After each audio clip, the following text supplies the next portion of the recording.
The Charlotte's Web, the movie storybook, adapted by Kate Egan, based on the motion picture screenplay by Susanna Grant and Carrie Kirkpatrick, based on the book by E.B. White. One warm spring night, 12-year-old Fern Arable was jolted awake by a thunderstorm. Then a light outside caught her eye. Someone was in the family's barn. Fern jumped up and threw on her raincoat. She had to find out what was going on. Her father was out there, tending to some brand-new piglets. 10 of them were perfectly healthy, but one was small and weak. Mr. Arable watched the small one struggle for food. Then, with a sigh, he pulled an axe off the wall. Fern reached her father just in time. "What are you doing?" she cried, startling him. "You're not going to kill it, are you?" "It's a runt," replied her father. "Now go back to bed. This is unfair and unjust." Fern said, "How can you be so heartless?" "The sow can't feed it," Mr. Arable explained. "Then I will." Fern snatched the runt from her father's arms and hugged it. "I'll feed and care for you," she cooed. She scowled at her father and raced out of the barn. Mr. Arable shook his head as his spirited daughter disappeared into the rain. Fern tucked the runt into her bed that night, and in the morning she fed him with a bottle. Soon the two of them were inseparable. Fern sang songs to the pig and read him stories. She pushed him in a baby carriage and even smuggled him into school. She named the pig Wilbur. Fern's brother, Avery, teased her about Wilbur, but Mr. and Mrs. Arable didn't interfere with Fern's pet, at least not until he started to grow. "He's not a baby anymore," Mr. Arable explained to Fern. "I'm sorry, but it's time for the pig to go." Fern's lip quivered and her eyes filled with tears. "But I promised Wilbur I'd take care of him," she said. Fern's mother had the perfect solution. Wilbur could live next door at Zuckerman's farm. Bravely, Fern walked Wilbur down the road to the farm next door, which was run by her Uncle Homer. "You'll be okay," she assured him. "You'll make lots of friends. Just be yourself. They'll love you. And I'll come see you every day." That didn't make Wilbur feel better at all. When Fern left for school, he tried to run after her school bus. "Pigs out!" The other animals on the farm were watching. It had been a long time since anyone had tried to escape. Mr. Zuckerman and his farmhand, Lurvy, lured Wilbur back to the barn with a bucket of slops. The food was good, but it wasn't what Wilbur really wanted.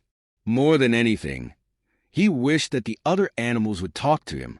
Instead, they acted as if he didn't exist.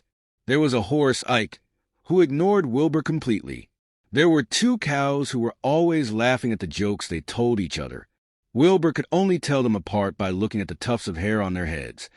Betsy's was white and Bitsy's was black. There was a flock of sheep that blindly did whatever Samuel, their leader, told them to do. And there were 2 geese, Golly and Gussie, who never left their nest as far as Wilbur could tell.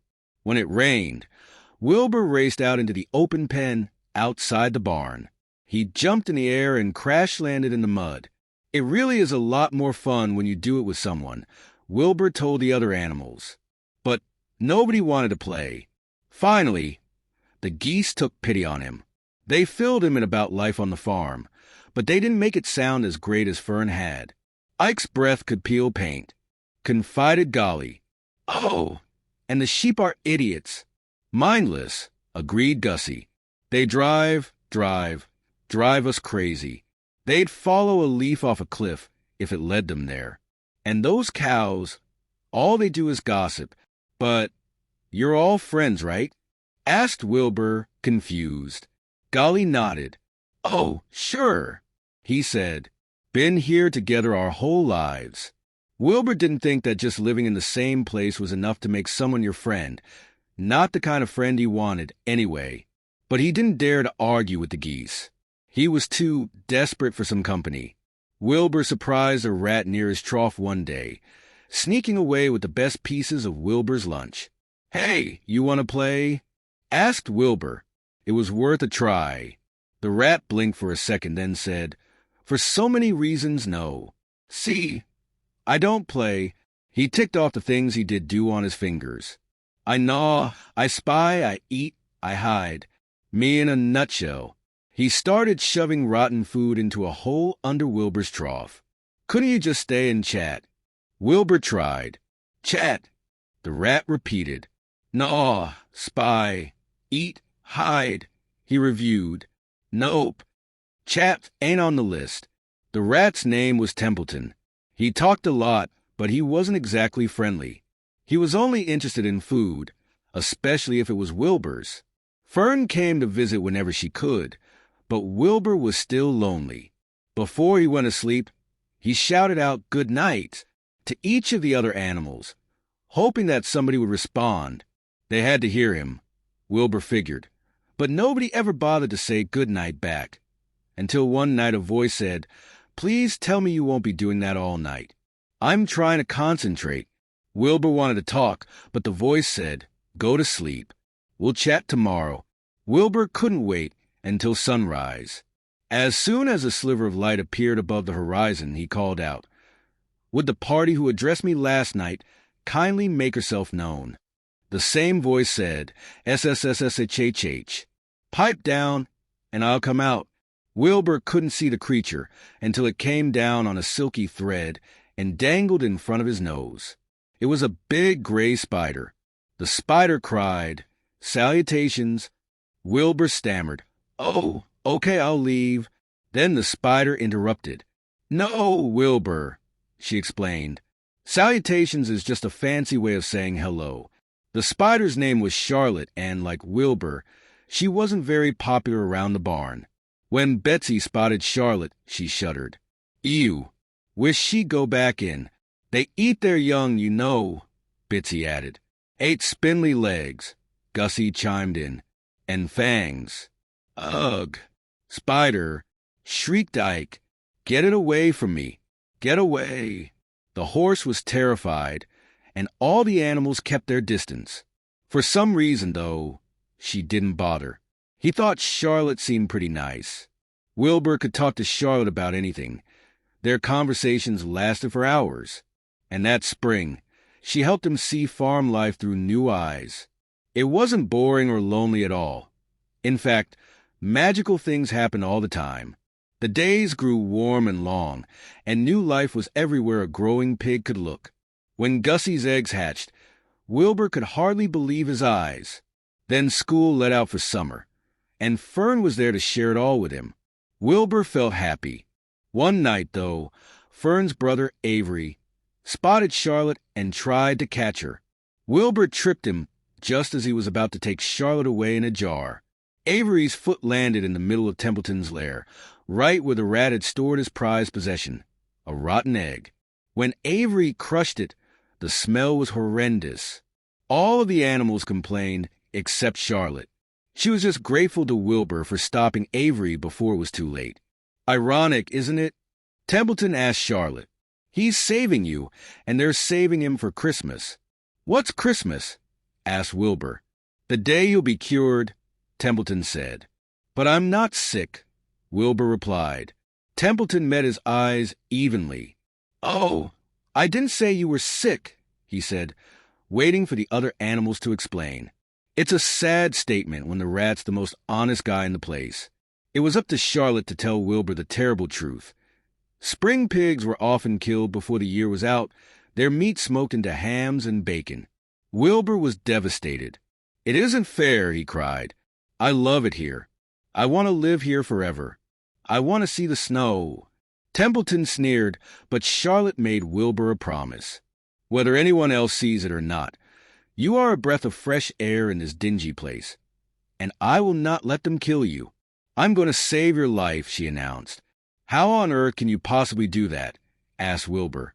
"I don't know," Charlotte admitted, "but I've made you a promise, and promises are something I never break. So go to sleep and let me worry about it." Trusting his friend, Wilbur did as he was told.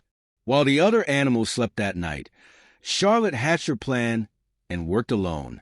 Silken strands poured from her spinnerets, and her 8 legs seemed to dance as she wove the silk into a magnificent new spiderweb. The next day, Charlotte's web shone in the morning light. In its very center, she had spun 2 words. Some pig. When Lurvy came with the slops the next morning, he dropped his bucket and froze. He'd never seen anything like it. He ran up to the farmhouse and tried to explain to Mrs. Zuckerman. There's something in it's sort of up in the corner. You just gotta come see this. Nobody could explain how words had come to be woven into a web, and soon people were flocking from far and wide to see it.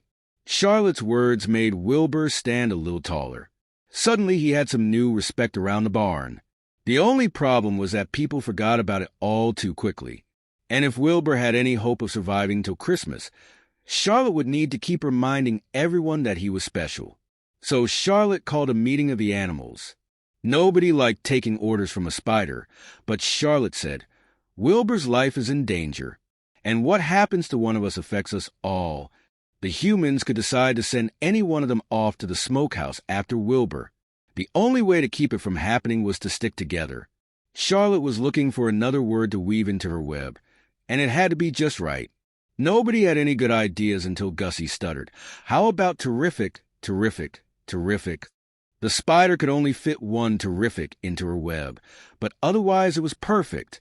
Once again, it seemed like the whole world came to see the web.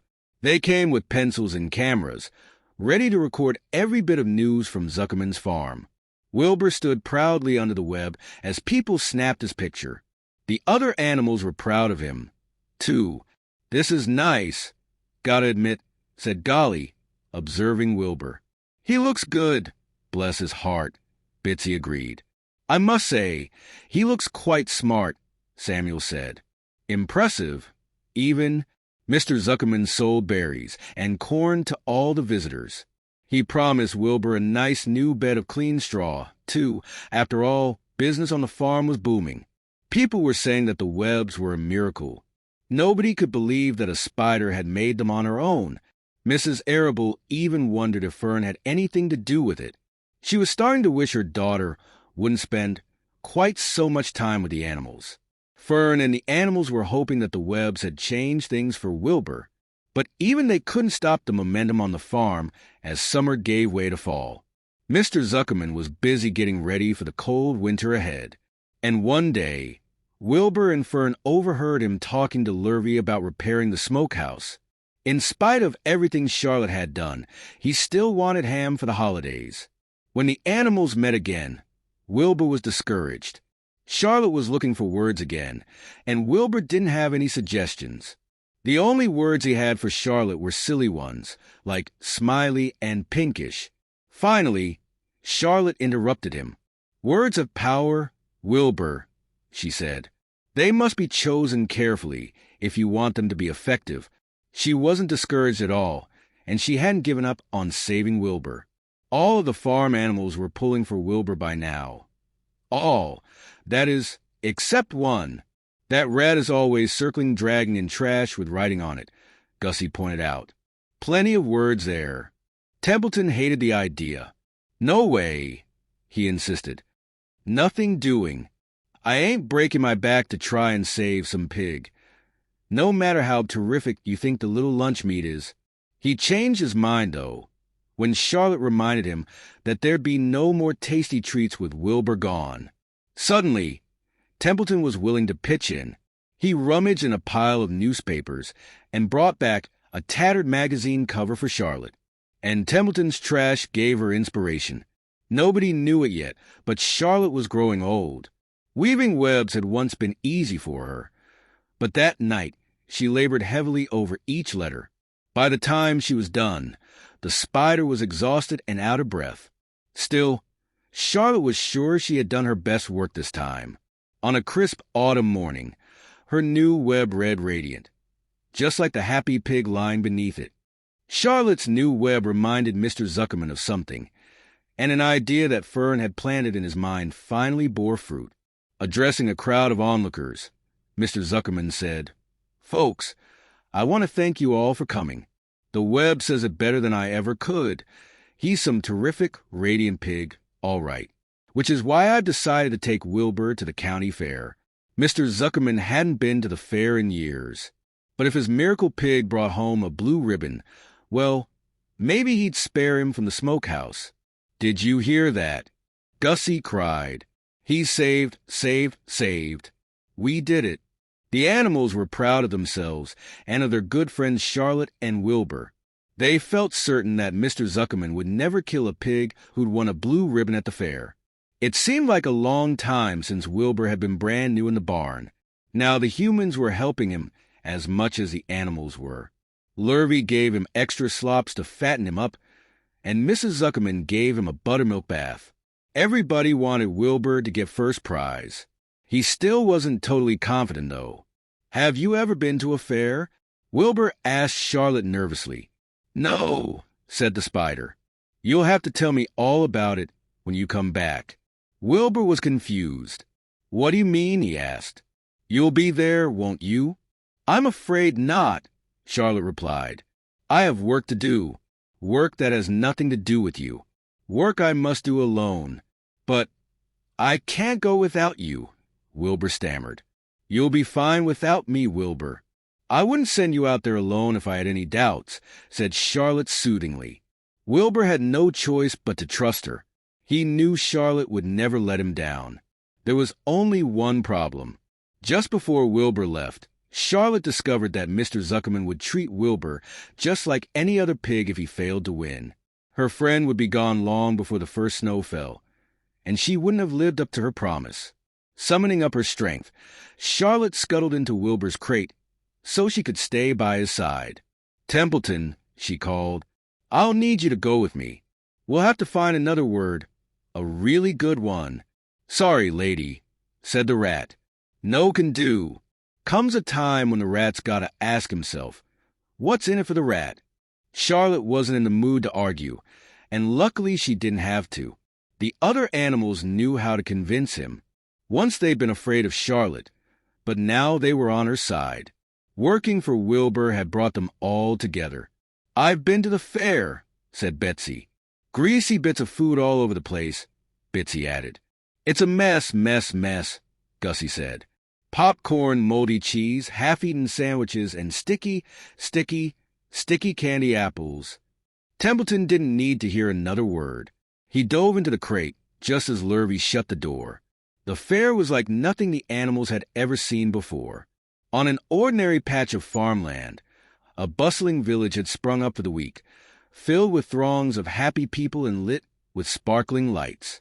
There were rides for the kids and games for their parents, with ice cream and candy apples for all.